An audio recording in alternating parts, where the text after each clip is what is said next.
Hi, this is Kim Constable, CEO and founder of the Work at Home Mums Network, and I am extremely excited to introduce this woman to you today. I have followed her for a long time, and Karen is an inspirational presence on the internet at the minute. She is a freelance creative director and copywriter, and she is mom to two beautiful children. She also writes a blog for Chicago Now called BabySideBurns, and her Facebook page, also called BabySideBurns, has over 90,000 followers. It's phenomenal. She is also co-author of I Just Wanted to Pee Alone, which is an absolutely amazing book. My sister bought it for me for my birthday, and let me tell you, I laughed my whole way through it. So I am very excited to present Karen to you today as our expert work-at-home mum interviewee. So welcome, Karen. It's so great to see you here today. Thanks, Kim. So Karen, we're just going to jump right in, and I really just want to know, can you tell me just a little bit about yourself? Well, so I was in advertising. I still am in advertising for over a decade, and then I had my first daughter, and ended up deciding to go the freelance route so I could stay at home with her and also work, which is no easy task. No. So now whatever company wants to hire me, I do all the work from home. How difficult do you find it working from home? On a scale of 1 to 10, I put it at about a 20. Yeah. My mom just happens to be here, today, which is great. But usually I do it while the kids are napping or when they're sleeping at night, and try and juggle everything. And tell me, what's a typical day for you? Well, somebody wakes me up usually, hopefully after 6 a.m., but sometimes, last night I think it was the middle of the night, someone fell out of bed. Oh, no. But, wake up, feed the kids. There's usually some activity in the morning, be it school for my 4-year-old or taking them to gymnastics or something, and then come home for lunch, and then by usually 1 o'clock I can get them down for naps, although my 4-year-old is starting to shake her naps, so that's getting difficult. Then the second I get them down, I go to work, and until the second they wake up. And then we're, hanging out in the afternoon until dinner time, and then when my husband finally gets home, I usually dump the kids on him and start working again. Do you have plans to grow your own business? I mean, to get some childcare or to take it to a different level? I always mean to get childcare, but it's just I've always got like names on my desk. I've always got my care.com is up ready for me to find somebody, but I never get around to it, it seems, and I like being with my kids, so I haven't gone that route yet. Tell us about BabySideBurns and about the history of it. It started with a blog, is that right? Yes. It was just an average mom's blog. I mean, I think there's some figure like 4 million moms have blogs or something. It's a crazy number.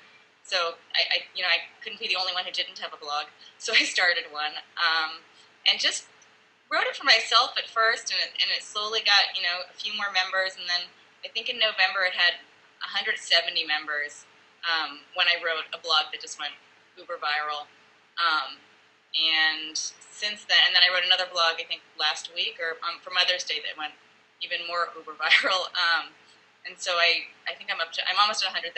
Trying to figure out what to do when I hit 100,000 fans. Wow. So, it's incredible. So really you didn't actually, not taking anything away from, but you didn't plan, if you like, you didn't have some kind of strategy for your Facebook page. It seems you dedicated your time into what you love. I did have a plan for the blog itself. I mean, the blog itself was just for fun, and I didn't expect it to get this many followers. Once I started to get some followers, then I realized I needed to start a Facebook page, which I was really glad I did before I had a post that went viral. Yeah.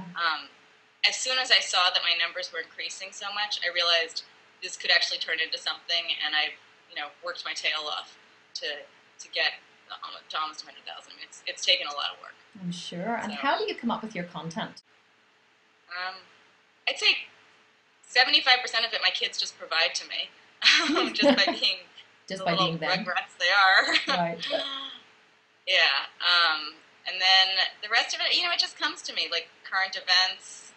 It just pops into my head. I have time periods that I'm not having a lot of ideas, and then I have weeks that I'm just exploding with ideas. So I write everything down. My life is about, I have 9,000 Post-it notes lying all over my house with ideas. I know plenty of writers who like to think of ideas in the shower. I know, like, everyone has their own, in the car people think of them. I like to lie down in bed and write my ideas. So it tends to be that, when I'm awake in the morning at, between 4 and 6 a.m. and not sleeping, and that's when I just sit there writing down every idea I have. So yeah, it takes a lot of time. I mean, I write it and then it's not funny.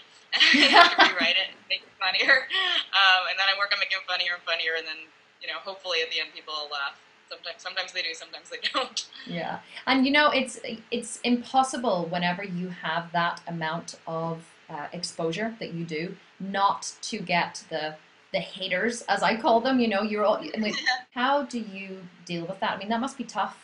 I have two philosophies. I either ignore it, which is very easy to do, or I respond and kill with kindness. I just feel like if you've got that much hate, if you're a troll on the internet, just looking to write negative comments, I'm just not going to entertain that. I don't have that kind of hate in me. I'm going to be friendly about it and say goodbye. Every once in a while, I mean, yesterday I had a really rude one. I responded with a post that wasn't directly at her, but every once in a while I'll say a little something, just in a funny way, not in a mean-spirited way. Do you feel like, you've nearly 100,000 likes now on your Facebook page, which is probably your main hub of activity at the minute, aside from your blog. Do you feel like a certain amount of responsibility towards your fans? If I try you on, that's how I would feel, and it would feel good, but there would be like a pressure there too. Do you find there's that? a lot of pressure? I mean, like right now, I feel like I'm working so much on the book. I haven't been providing as much on Facebook and to my blog, which is really tough. I get a lot of emails from people saying, thank the Lord you're here because I wouldn't have made it through breastfeeding without you, or thank God my father died last week and I never thought I'd laugh again, and I laughed today. Which anything I do, those emails just bring tears. They're bringing tears to my eyes right now. I cry at anything. So it just makes me so happy to know that I do that for people. So when I'm not providing that content, I feel really bad, like I'm letting people down. Yeah. So that's why I work my tail off to keep it going. Yeah. We'll see. I think I might have to take a little hiatus to finish the book, which scares me. But we'll see. I'll always be writing a little something for everybody. I think that you could write anything and they would like it, and share it, and it's wonderful. You seem to have a really loyal base of fans. They're great. I mean, they're awesome. I mean, I can tell. I mean, you're right that I get thousands of likes, but I can tell when a post is not as good. Like, I don't get thousands of likes on the ones that aren't as good, and it kills me. But yeah, my fans are so loyal. You were asking about the haters earlier who write, hateful comments. You write a hateful comment on my page, and you're going to get ripped a new one. My fans come to my defense like nobody. I can't believe it. It's like I feel like I have my own football team defensive lineup behind me. And how has it affected your family? Like, say your husband, for example, is he totally behind your success, totally behind everything you do? I don't write anything about him that I think would be offensive, or there's certain areas that I kind of stay away from. Like, I don't talk about our sex life too much. A little bit, but not too much. And I try and be respectful of the family, and believe it or not, as much as I divulge, there are lots of stories I don't share, of things that I really think the kids would just be very upset about if I shared. He's my best cheerleader. Oh God, he's going to hate me for calling him a cheerleader. We know what you mean. And tell me, do you have a good support network of friends? I do. I do. I have great friends. We have a mother's group here where I live, and it's I think there's probably 40 of us now. Oh. It's a big mom's group. It's a big social network online, and then we all meet up all the time. We have girls' nights out. We have, someone has a hot tub, so we go over there and hot tub and drink wine. We do, 40 of you? Yeah, it's all 40 of us. No, we keep it to like 20. No, I'm just kidding. There's 5 or 6 of us. And we, not rent out, but we book a nail salon for a night. We just all go in and get our nails done at the same time. I think that stuff is so important to keep my sanity. We even do classes with the kids together. It's grown. It used to be, I think it was about 15 or 20 when it started. And since it's grown bigger and bigger, we're having more trouble getting everyone together. But it's nice. We all have kids around the same age. We all had second children around the same age, and some of them are doing thirds and fourths. Not me, but it's really important to have great friends, I think. And tell us about your book. What are we going to expect whenever we buy it? I think my children are gonna disown me for this one. Well, that's a prerequisite of any book, really. Yeah.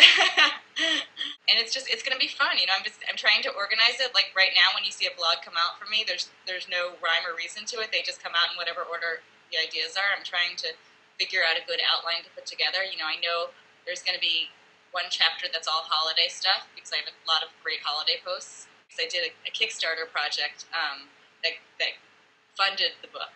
Wow. And there's so many fans behind it, which I'm just really excited about. And a lot of them have requested to be in the thank you section of the book. So it's going to be fun putting it together and working with all those names that people who helped me make this happen. Right. It's just been a really nice project to do for that reason. That's great. And when do you expect the release date to be? I gave myself a July deadline, which is really, really fast. Mm-hmm.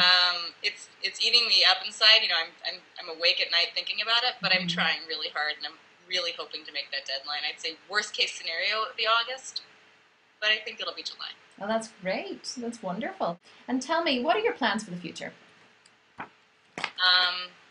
Do you have any? I don't even know what I'm doing in 2 hours. You're like, in 10 minutes, I'm taking my kids to school, and after that, I'm not sure. I would love to do something with writing for television. It's always been a huge dream of mine, and I've never pursued it. And I'd love to do something like that at some point, but who knows? I mean, it's such a pipe dream. It's wonderful. I mean, dreams are important, and who knows? Watch this space. Maybe we'll be seeing your name coming up in the credits. Yeah, my credits, not my face. Yeah. Prefer to be behind the camera. I know, and actually it's funny because you have such a huge persona, but yet there's not very many times, I'm sure, that people have actually connected with you in person. Yeah, I've done a couple of videos now, and I'm starting to get recognized every once in a while, and it's really creepy. Mm-hmm. And it's not really my thing. I'm very happy with people when they come up to me and say something. It's really nice. I prefer that than them just staring at me weird. Right. But it's not my thing.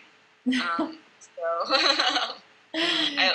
like my pen. I like my paper. I like sitting at my computer. I'm not great in the limelight. So. Well, I feel truly honored that you have chosen to spend this time with us today, and it's been so wonderful to really get to know the Karen behind the BabySideBurns. Thanks, Kim. It was fun.